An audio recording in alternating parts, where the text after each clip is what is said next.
নিজের থেকেও এই সংসারটিকে বড় ভালোবেসে ফেলেছি। সেই জন্য ভাঙাচোরা ঘর বাড়িতেও নিজের সংসারের সমস্ত কাজবাজ করে নিজের সংসারটিকে একা হাতে সামলাচ্ছি। রাধে রাধে বন্ধুরা, কেমন আছেন আপনারা সবাই? আশা করছি আপনারা সবাই ভালো আছেন ও সুস্থ আছেন। আমরাও বেশ ভালো আছি। আমার আরো একটি নতুন ভিডিওতে আপনাদের সবাইকে স্বাগত জানাই। আজ হচ্ছে সোমবার আর ঘড়ির কাঁটায় এখন বাজে পাক্কা 5টা।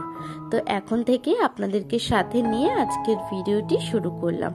আশা করছি আজকের ভিডিওটি আপনাদের বেশ ভালো লাগবে।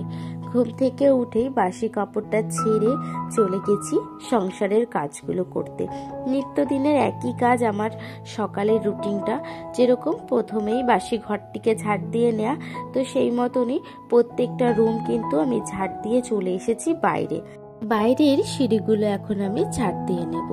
আর এই সিঁড়িটা ঝাড় দেওয়া হয়ে গেলে বাইরেরটুকুও ঝাড় দিয়ে নেব। প্রত্যেকটা দিনই চেষ্টা করি সমস্ত কাজবাজগুলো একেবারে নিখুঁতভাবে করার। আর জানি না কতটুকু নিখুঁতভাবে করতে পারি, কিন্তু নিজের পুরো চেষ্টাটুকু আমি কিন্তু দিই যে সমস্ত কাজবাজগুলো পরিষ্কার করে করা, যাতে একটি মানুষও এসে না বলে যে নিজের কাজবাজের কোনো রকম খামতি থেকে থাকে। দেখুন, বাইরেটা ঝাড় দিয়ে গোরদোয়ারে জল দিয়ে দিয়েছি। জল দেব কারণ কি হাজবেন্ড যাবে অফিসে, এখনো ওরা সবাই ঘুমাচ্ছে, তো সেই জন্য বাদবাকি কাজগুলোকেও আমি সেরে নিচ্ছি। রান্নাঘরে চলে এসেছি। রান্নাঘরে এসে আগে বাসি হচ্ছে উনুনটাকে ভালোভাবে মুছে নিচ্ছি। সাবান দিয়ে মুছছি কারণ কি অনেকখানি নোংরা জমেছিল, তো সেই জন্য ভালোভাবে ডোলে ঘষে সাবান দিয়ে উঠিয়ে নিয়েছি। তো এদিকে আমার উনুনটা গ্যাসটাকে ভালোভাবে মোছার পরে চলে এসেছি বাসনগুলোকে ধুতে। কালকে রাতের বাসন ছিল, ওই যে আমি তো প্রত্যেকটা দিন ভিডিওতে বলি যে আগের দিনের বাসনগুলো এখন আর ধোয়া হয় না, সেই জন্য পরের দিনই ধুয়ে রাখি। আর ধুয়ে কাজবাজগুলো করতে জানেন তো সকালের দিকখানে অনেকখানি সময় চলেছে। যেহেতু হাজবেন্ড সকালে অফিস যায়, অফিসের সমস্ত কাজবাজ আমাকেই গুছিয়ে করতে হয়। এই কারণে সকালের কাজগুলো না একেবারে হুড়োপুটি হয়ে যায়। আর তারপরে জানেন তো সেভাবে কোনো কাজই থাকে না, ওই 5 মিনিট 10 মিনিট বসে বসে সমস্ত কাজগুলো করতে হয়। কিন্তু সকালের কাজগুলো একটুখানি তাড়াতাড়ি সেরে নেওয়ার চেষ্টা করি। এদিকে আমি সমস্ত বাসনগুলো ধুয়ে এসে বেসিনটাকেও ভালোভাবে মেজে নিয়েছি। আমার জানেন তো বেসিন নোংরা থাকলে খুবই বিরক্ত লাগে, সেই জন্য বেসিনটাকে বারবার করে ক্লিন করার একটা অভ্যাস হয়ে গেছে বলতে পারেন। এদিকে সমস্ত রান্নাঘরের কাজবাজ সেরে এখন রান্নাঘরটিকে ভালোভাবে মুছে নিচ্ছি। যেহেতু বাসি রান্নাঘর, সেই জন্য 8 বার তো আজকে সকালে রান্নাবান্না করতেই হবে, তো সেই কারণে একেবারে মুছে নিলাম। এদিকে জানেন তো তাতানের পাপাও ঘুম থেকে উঠেছে, আর তারপরে তাতানও ঘুম থেকে উঠে গেছে। সেই কারণে তাতানকে এখন ওই বাসি জামা কাপড়গুলো ছাড়িয়ে এসেছি ঠাম্মির কাছে। ঠাকুর ঘরে যেহেতু মা চলে গেছে, তো ঠাকুর ঘরে ওকে দিয়ে এসেছি। আর তারপরে হাজবেন্ডও এখন বেরিয়ে গেছে, তো সেই জন্য এখন ঘড়ির কাঁটায় বাজে ওই 6টা নাগাদ। তো হাজবেন্ড আজকে অনেকখানি তাড়াতাড়ি বেরিয়েছে, বললো একটু কাজও আছে আর তারপরে আজকে হেঁটে যেতে হবে, তো সেই কারণে একটু তাড়াতাড়ি বেরিয়ে গেছে। আর তারপরে একেবারে বিছানাটা আমি গুছিয়ে নিয়েছি।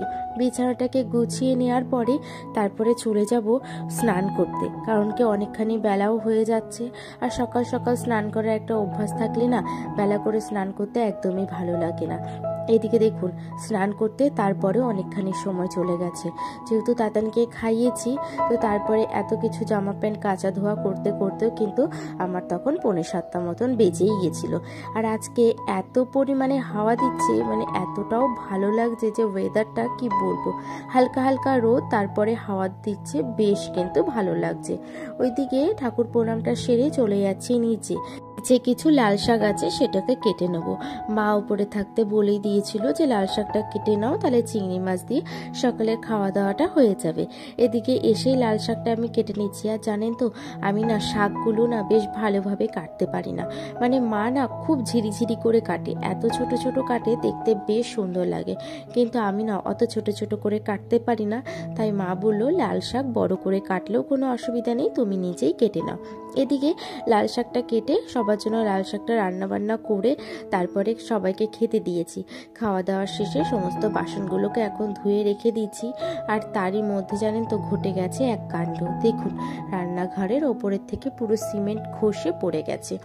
আর জানেন তো আজকে রান্না বান্না করতে অনেকখানি দেরি হয়েছে, যেহেতু কালকে রাতের থেকেই গ্যাসটা না প্রচুর পরিমাণে লিক করছে। তো কোনো রকমভাবে রান্না করা তো যাচ্ছিল না। লাস্টে ওই 10:30টার সময় লোক এসেছে, তারপরে লোক এসে ঠিক করার পরে রান্না বান্না বসানো হচ্ছে। তো বসাতে আমাদের প্রায় 12টা নাগাদ বেজেই গেছিল। এদিকে দেখুন, আজকে মাই সমস্ত রান্নাবান্না করছে, কারণ কি বললো যে এত তো দেরি হয়ে গেছে, তোমরা তাড়াহুড়ো করে কোনো কাজটাই করতে পারবে না, তো দাও আমি করে নিচ্ছি। আজকে জানেন তো মারা না সত্যি খুব তাড়াতাড়ি সব কাজগুলো শেষ করতে পারে। মাত্র 1 ঘন্টার মধ্যে 3টে রান্না যে কিভাবে কমপ্লিট করেছে আমরা নিজেরাই অবাক হয়ে গেছি। এদিকে দেখুন, মায়ের হাতে হাতে সমস্ত কাজগুলো গুছিয়ে দিয়েছি। আর তারপরে যখন মা পাতুরিটা বসাচ্ছে তখন বললাম, মা আমাকে দাও, আমি ভিডিও করব।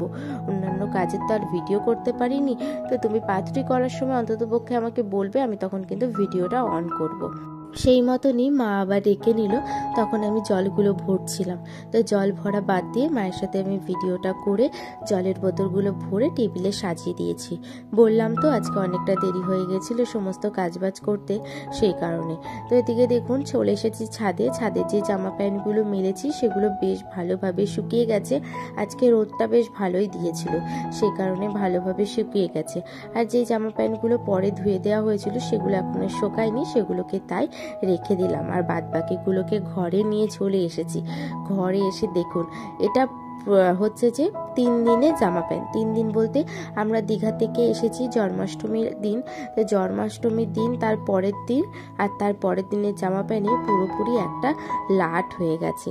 এই জামা প্যান্ট যে আমার, এই জামা প্যান্টগুলো গোছাতে প্রায় 1:45টার মতন, মানে 1 ঘন্টা আমার লেগেই গেছিল। তো জানেন তো এই এত সমস্ত জামা প্যান্টগুলোকে ভালোভাবে গুছিয়ে রাখছিলাম, যেহেতু আলমারিতে ওঠাবো। আর সবারই এগুলো নতুন জামা প্যান্ট, সবাই তো নতুন জামা প্যান্ট নিয়েই গেছিল। আর জানেন তো দীঘার সমুদ্র বলতে আমি বিয়ের পরে বলুন বিয়ের আগে বলুন এই প্রথম কোনো জায়গায় ঘুরতে গেলাম। তো সেই জন্য আমি ঠিকঠাক জানতাম না সমুদ্র যে এতটা নোনা জলে জামা প্যান্ট এত পরিমাণে নষ্ট হয়।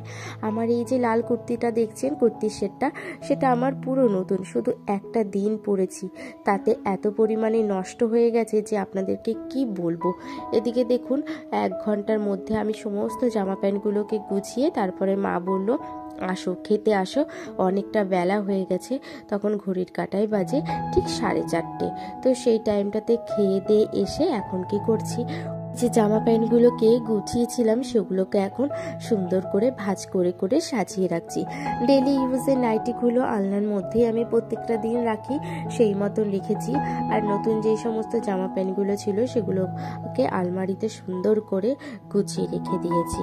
এদিকে আমার আলমারির সমস্ত জামা প্যান্টগুলো গোছানো হয়ে গেছে, তারপরে তাতানেরগুলোও গুছিয়ে নিয়েছিলাম।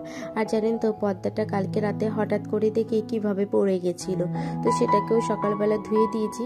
সেই কারণে আবার পর্দাটাকে ভালোভাবে এখন হচ্ছে যে লাগিয়ে নিয়েছি। যেহেতু সন্ধে হয়ে গেছে জানলাটা বন্ধ করে দিয়ে, আর পর্দাটা দিলে না মশাটা ভালো ঢোকে না। এদিকে দেখুন এখন বিকেলের কাজগুলোকে করে নিচ্ছি। আজকে একদমই জানেন তো একটুখানিও রেস্ট নেওয়ার 1 ফোঁটার সময় পাইনি। সেই সকাল 5টা থেকে যে করছি এক নাগাতারে, এখনো সমস্ত কাজগুলোকে শেষ করছি। এদিকে বিকেলের কাজবাজগুলো করে নিচ্ছি।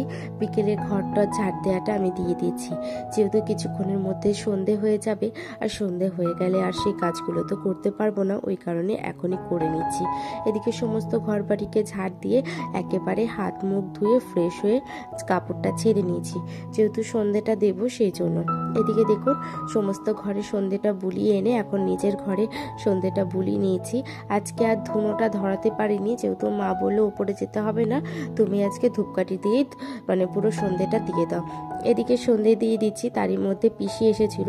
পিসি এসে বলছে ফুচকা খাবি, তাহলে টাকা দিয়ে যাচ্ছি। তাই পিসি আবার 100 টাকা দিয়ে গেল, সেটা দিয়ে ফুচকা নিয়ে এসেছি। তো আমরা এখন ফুচকা খাই। আর আজকের মতন ভিডিওটা এখানেই শেষ করলাম। যদি আমার ভিডিওগুলি ভালো লেগে থাকে তাহলে আমার পাশে থাকবেন।